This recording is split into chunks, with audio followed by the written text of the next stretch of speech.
Pinoy Runner Hooper here. So, i-review natin yung Ja 1. Huwag na nating patagalin. Nakita nyo naman siguro yung previous video ng unboxing nito. Sige, simulan na natin.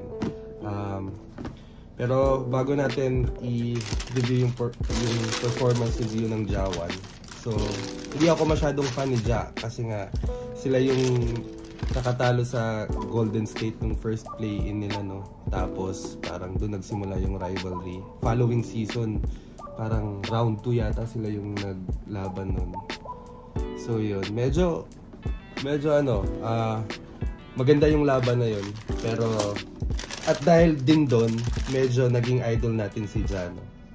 Pero sa mga nangyari sa kanya nung after ng playoffs na yun, no? Yung season na sumunod, medyo madaming issue sa kanya. Anyways, alam ko na-stop muna yung production nito nung Ja 1. Tapos bumalik lang ulit. Tapos maraming colorways na yung lumabas. Anyways, sige, simulan natin. Okay, traction. Traction itong Ja 1. Makapit siya sa indoor. Pero hindi ko pa siya na-try sa outdoor. Although sabi nila, medyo hindi ganun katigas, ka-durable yung ano niya, yung outsole niya compared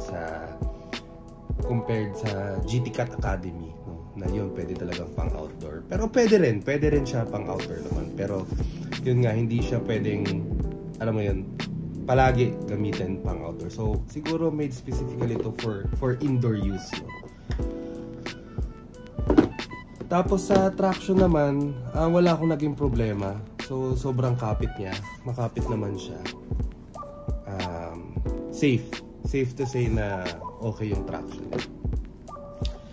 Okay, punta naman tayo sa cushion. Sa cushion, medyo dun tayo nagka-problema. Ewan ko, siguro sa akin lang. Kasi medyo particular ako dun sa aspect na yun yung cushion. Siguro nasanay din tayo sa running shoes na sobrang lambot. Ano siya, medyo nasa gitna siya, boundary siya ng matigas at malambot. Pero kasi yun nga, yung paa ko nasanay na medyo malambot yung cushion. So, para sa akin natitigasan ako. So, ewan ko, sa mga sanay na talaga sa mga basketball shoes, no? Baka okay to sa inyo. Pero sa akin, medyo natitigasan ako dun sa cushioning system niya. Tapos, sa support and stability naman, lateral movement, wala tayong naging problema. So parang kahit medyo unahan na natin yung materials niya, medyo hindi ganun ka-quality, hindi ganun parang premium-ish feels. Pero wala tayong naging problema sa lateral movement, no? Medyo nako-contain naman niya. Tapos dito sa heel naman niya, okay din, medyo stiff din. Wala tayong naging heel slippage. Okay yung ano niya, yung lockdown system niya dito, no? So okay lang. Wala tayong naging problema. Tapos yung ano niya, yung materials na ginamit dito sa may heel niya, medyo foamy. So okay lang, no? Ma-foam siya. Yan. Kikita niyo, no? Tapos yung tongue niya, ma-foam din, hindi yung parang umuuso ngayon na parang plastic eh. Kung nakita niyo yung Kobe 8 Pro Tro, yan. Medyo walang foam. Parang yun yung napapansin ko na umuuso ngayon, walang foam. Tapos yun yung sa support and stability niya. Wala akong naging problema doon. Walang issue doon, no? Tapos materials, medyo napangunahan na natin, no? Sa materials, medyo kung pag-usapan natin yung price point, no? Tapos kung kukunin mo siya ng SRP, tapos i-base mo dun sa, compare mo siya sa ibang shoes at that price point, medyo hindi siya abot dun sa standards na pricing na yun. Parang SRP nito yata 6,895. Tapos ito yung quality niya. So parang synthetic siya, hindi siya yung weave. Tapos parang combination siya ng synthetic tapos parang plasticky, ganun yung feels ko ganun yung feels. Tingnan nyo dito. Although wala naman tayo naging issue dun sa heating issue sa loob, no? Kasi more or less yun naman yung nagiging problem ng mga basketball shoes na yung heating, parang yung ventilation niya doon nakaka-problema. Pero sa kanya kahit parang synthetic feels, plastic feels, hindi tayo nagka-problema doon sa sa pag-iinit sa loob. Kung makikita nyo, meron din naman siyang parang butas dito. So yan. Tapos may butas din dito. So yan. Wala tayong naging problema doon. Pero yun lang talaga yung materials na ginamit sa upper. Medyo hindi ko nagustuhan. Kung kayo medyo maselan, baka hindi nyo rin magustuhan yung materials na ginamit sa Jawan. Although yung foam na ginamit dito Air Zoom. So yan. Okay din sa mid-foot to. So, yun. Tapos yung details ng details niya dito, medyo nagandahan ako sa design actually. Yung materials na ginamit medyo so-so lang, no, pero yung sa design niya medyo maganda. Tingnan mo. Parang cream o feels, no? Tapos ayan, Morant. Tapos jersey number niya. Ayan, kung mapapansin nyo, iba yung color, no, nung 12 dito. Sa left, red. Tapos sa right, white. Yan. Tapos kung mapapansin nyo rin, may naka-engrave na Midnight Series. Yan.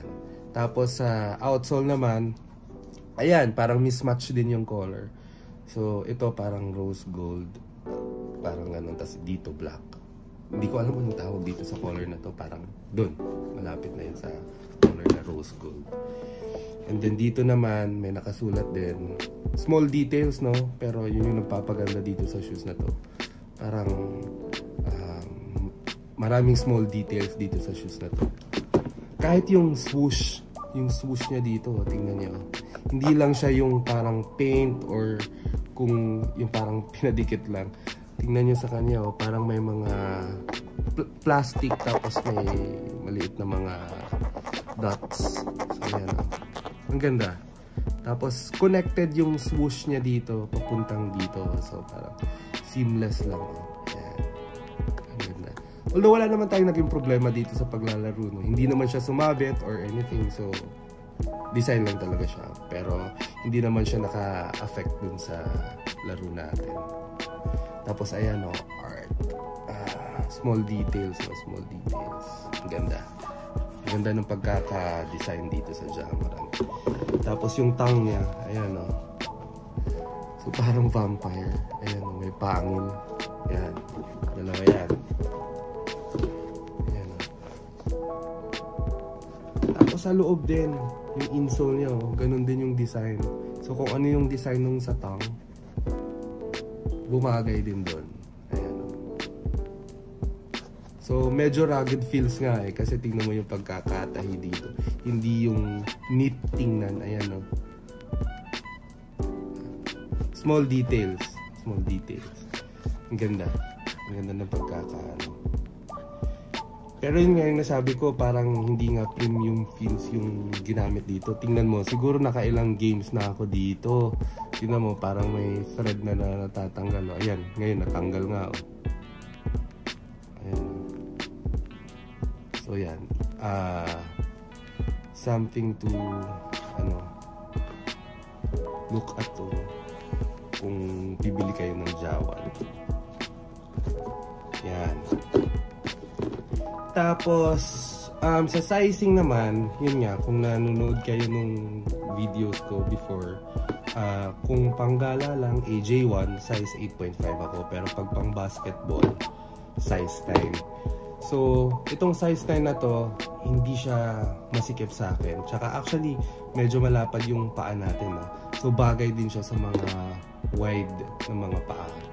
So So hindi ako nagka-problema sa fitting niya. So kung titingnan mo, akala ko nga manipis eh. Pero pag isuot mo siya, so hindi siya sobrang higpit o sikip. So okay siya sa mga wide din na mga wide footer na mga paa. So yan, okay siya. So pwede kayong mag true to size. Kung ano yung sizes nyo sa Nike pang basketball standard, so pwede yung ganun ding size ang kunin nyo. Sa price naman, okay, sa price, na-mention ko na siya kanina, no? So nakuha, ang SRP nito is 6,895. Excuse me. Pero nakuha ko siya last month, March. So merong promo yung Nike Fort. Kung naka 30% off. So 6,895 tapos 30% off. Tapos pag dalawang items ang kukunin nyo, may additional 10% sa total bill na discount. So ito siya. Ito pa sa inyo. Wag muna yung total kasi baka makita nyo kung ano pa yung ibang nakuha ko. No? So yan. Nakuha ko siya ng SRP 6,895 tapos 30% discount. So may discount na 2,068. Tapos may additional na 10% discount, 482. So from 6,895, nakuha ko siya ng 4,343.8. So yan. So parang 2,000 plus na din. Not bad, no? Tapos medyo bago-bago pa yung release na din tong colorway na to. So kaya kinuha ko na din. So actually pumunta kayo sa Nike Fort. Medyo nagbibigay sila ng discount doon. So parang pag may nakalagay na yellow tag, yun 30% yun. Tapos yung month na yun, parang whole month nga yata naka 50% off yung mga Lebrons nila. So yan, kung may chance kayo, punta kayo doon. Hindi, disclaimer lang hindi ako sponsored ng Nike. So para sa inyo na rin benefit, para kung gusto niyo bumili ng, alam mo yun, ng shoes. Kasi sa Nike app, kung titingnan nyo, hindi siya naka-discount. Pero sa Nike Fort, discounted siya. So, kung may time kayo, visit kayo doon. Para, alam mo, magka-Lebron din kayo. Yan, 30%. Hindi, 50% off yung Lebron. 50% off. Tapos yung mga shoes doon, usually naka-discount. So, yan, nakuha ko nga siya ng 30% off plus 10% sa total bill. So, yun. Total overall performance. Okay, bouncy siya, no? Tapos yung lateral movement, yung containment niya, okay. Bagay siya sa mga guards, lalo na yung mga shifty guards, no? Mabibilis na guards. Explosive guards, bagay siya. Parang low to the ground talaga siya. Alam naman natin si Ja Morant, no, na sobrang bouncy niya tumalon. So yun, bagay siya. Mare-recommend ko ba siya sa mga big men, mga forward, center? Medyo mag-iisip tayo doon kasi nga low to the ground siya. Tapos low cut siya. So siguro kung medyo manipis kayo, okay lang. Pero kung medyo nandun kayo sa heavier side, siguro hindi siya babagay sa inyo.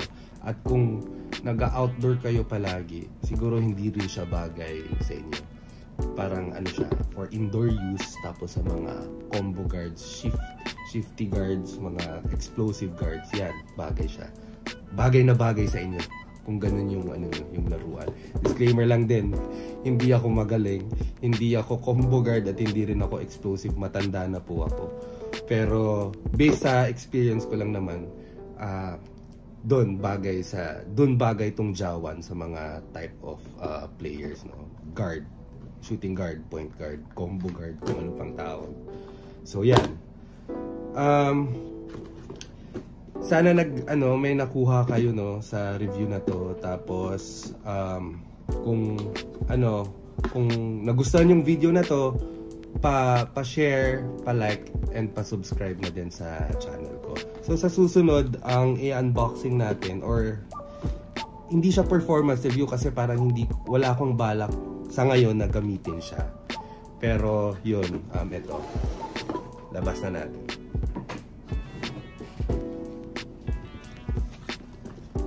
alam naman natin siguro no kung anong logo to. So yan. Sneak peek lang.